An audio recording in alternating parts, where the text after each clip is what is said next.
வகுப்பு ஒழுங்கமைக்கப்பட்டதாகவும் ஃபன்னானதாகவும் பயனுள்ளதாகவும் இருக்க வேணும்னு நினைக்கிறீங்களா? அந்த வீடியோ தான் இந்த வீடியோ. ஒரு வகுப்பை எப்படி ஒழுங்குமுறையாக வடிவமைக்கலாம், அதனுடைய பயன்கள் என்ன, அதன்போது கவனிக்க வேண்டிய விஷயங்கள் என்னங்கிற பற்றி தான் இந்த வீடியோவில் பார்க்க போகிறோம். நான் சதீஷ், டீச்சர். வாங்க வீடியோக்குள்ள போகலாம். ஒரு திட்டமிடலுங்கிறது குறிப்பாக நாங்கள் கிளாஸை திட்டமிடும்போது அது மாணவர்களிடத்த ஒரு சில பண்புகளை டெவலப் பண்ணுறது, விருத்தி செய்கிறதுக்கு உதவுது. அதாவது மாணவர்களுக்கிட்ட டீம் ஒர்க், மாணவர்களை ஆக்டிவாக வச்சுக்கொள்வது, கிளாஸில் ஃபோக்கஸ் பண்ண வைக்கிறதுங்கிற விஷயங்களை நாங்கள் திட்டமிடலின் மூலமாக மாணவர்களிடத்தில் விருத்தி செய்து கொள்ள முடியும்.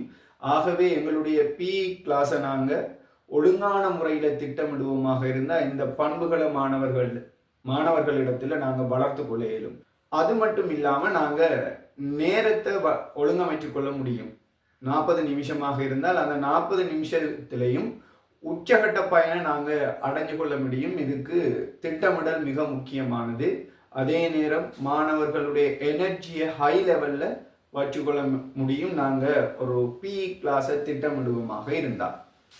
ஒரு ப்ராக்டிக்கல் கிளாஸை நாங்கள் பிரதான 4 பிரிவுகளாக பிரிக்கலாம்.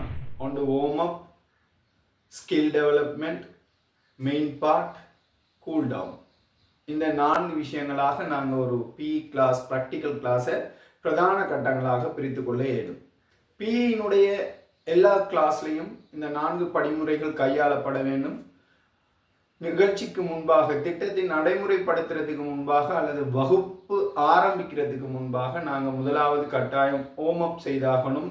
உடலை உஷ்ணப்படுத்தும் செயற்பாடுகள் நாங்கள் கட்டாயம் செய்தாகணும். உடம்பை ரெடி பண்ணுறதுக்காக இந்த வார்ம் அப் மிக முக்கியமானது. வார்ம் அப் சம்பந்தமான ஒரு வீடியோ நான் டிஸ்கிரிப்ஷனில் வச்சுருக்கேன் பாருங்கள். அதே நேரம் ப்ராக்டிஸ் முடிய நாங்கள் கட்டாயம் கூல் டவுன் செய்து தான் பிள்ளைகளை அனுப்ப வேண்டும். இது ரெண்டும் இல்லாமல் நாங்கள் அனுப்பக்கூடாது. இது ரெண்டுக்கும் இடையில் ஸ்கில் டெவலப்மெண்ட்டும் மெயின் ஆக்டிவிட்டியும் இருக்குது. ஸ்கில் டெவலப்மெண்ட்டுங்கிறது அன்றைய தினம், அந்த தினத்தில், அதாவது அந்த கிளாஸில் நாங்கள் மாணவர்களிடத்தில் எந்த ஸ்கில்லை டெவலப் பண்ண போகிறோம். உதாரணமாக ஏதாவது ஒரு ஸ்கில், கிரிக்கெட் எடுத்துக்கொண்டால் பெட்டிங் ஸ்கில்ல ஏதாவது ஒரு ஸ்கில்லை நாங்கள் டெவலப் பண்ணுவோமாக இருந்தால் அன்றைய தினம் அந்த நேரத்தில் அந்த ஒரு ஸ்கில் மட்டும்தான் டெவலப் பண்ண வேணும். எல்லா ஸ்கில்லையும் கொண்டு வந்து நாங்கள் டெவலப் பண்ண முடியாது. அன்றைய தினம் ஒரு ஸ்கில் மட்டும் நாங்கள் டெவலப் பண்ணிக்கொள்ள முடியும். அது மெயின் ஆக்டிவிட்டிங்கிறது நாங்கள் எந்த ஸ்கில்லை இன்னைக்கு டெவலப் பண்ணமோ அந்த ஸ்கில்லை கொண்டு போய் குறித்த விளையாட்டில் நடைமுறைப்படுத்தி பார்க்குறது. உதாரணமாக பெட்டிங் ஸ்கில் ஒன்று நாங்கள் இன்றைக்கு டெவலப் பண்ணமாக இருந்தால் அதை மாணவரை கிரிக்கெட்டில் விளையாட விட்டு அல்லது சின்ன கேம் ஒன்று உருவாக்கி அந்த பெட்டிங் ஸ்கில்லை நாங்கள் அவங்கள்ட்ட எப்படி டெவலப் ஆகிருக்கு அல்லது டெவலப் ஆகிறதுக்கான வாய்ப்பை வழங்குறது தான் இந்த மெயின் ஆக்டிவிட்டி. இதுக்கு பிறகு நாங்கள் கூல் டவுன் செய்வோம். ஆகவே இந்த 4 விஷயங்கள், warm up, skill development, main activity, அதோடு சேர்த்து கூல் டவுன் போன்ற இந்த 4 விஷயங்களும் நாங்கள் ஒரு கிளாஸில் அவதானிக்க வேண்டிய விஷயங்கள். அது நாங்கள் மாணவர்களை கிளாஸில் ஆக்டிவாக வச்சுக்கிறதுக்கு என்னென்னலாம் செய்யலாம் அப்படின்னு சொல்லி பார்ப்போம்.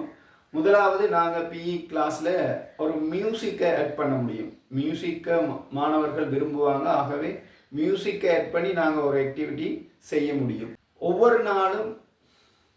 ஒவ்வொரு நாளும் நாங்கள் செய்யக்கூடிய ஒரு கிளாஸுக்கு ஒவ்வொரு மாணவ தலைவர்களை நியமிக்கிறது. அவங்களே கிளாஸை நடத்துறதுக்கு வாய்ப்புகளை வழங்குவதனூடாக அவங்கள நாங்கள் வகுப்பில் ஆக்டிவாக வச்சுக்கொள்கிற அதே நேரம் ஊக்குவிப்பையும் அவங்களுக்கு வழங்க முடியும்.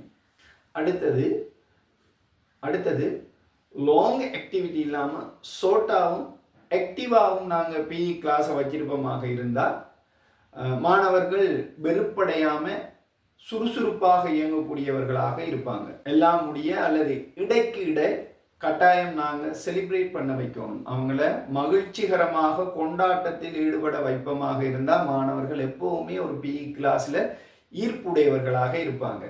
ஆகவே ஒரு கிளாஸ் செய்யும் போது இந்த 4 விஷயங்களை செய்ய மறந்துடாதீங்க.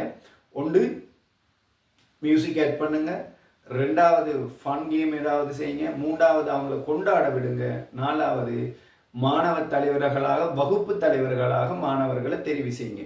இந்த 4 விஷயங்கள் செய்வீங்களா இருந்தால் உங்களுடைய பிஇ வகுப்பு ஆக்டிவ் உள்ளதாக இருக்கும். ஆகவே நீங்கள் ஒரு ஒழுங்கமைக்கப்பட்ட ஃபன்னான பயனுள்ள வகுப்பை இனி உருவாக்குவீங்க அப்படின்னு நான் நம்புகிறேன். இந்த வீடியோ உங்களுக்கு பிடிச்சிருந்தால் லைக் பண்ணுங்கள், ஷேர் பண்ணுங்கள். உங்களோட ஃப்ரெண்ட்ஸுக்கு, டீச்சருக்கு, உங்களோட பேரண்ட்ஸுக்கு கூட இந்த வீடியோவை ஷேர் பண்ணலாம், தெரிஞ்சு கொள்ளுவாங்க. தொடர்ச்சியான இந்த தகவலை தெரிஞ்சு கொள்றதுக்கு அல்லது இப்படியான வீடியோக்குள்ளே நீங்கள் பார்க்க வேணுமா இருந்தால் சேனலை சப்ஸ்கிரைப் பண்ணுங்கள். அடுத்த வீடியோவில் சந்திக்கலாம். பாய்.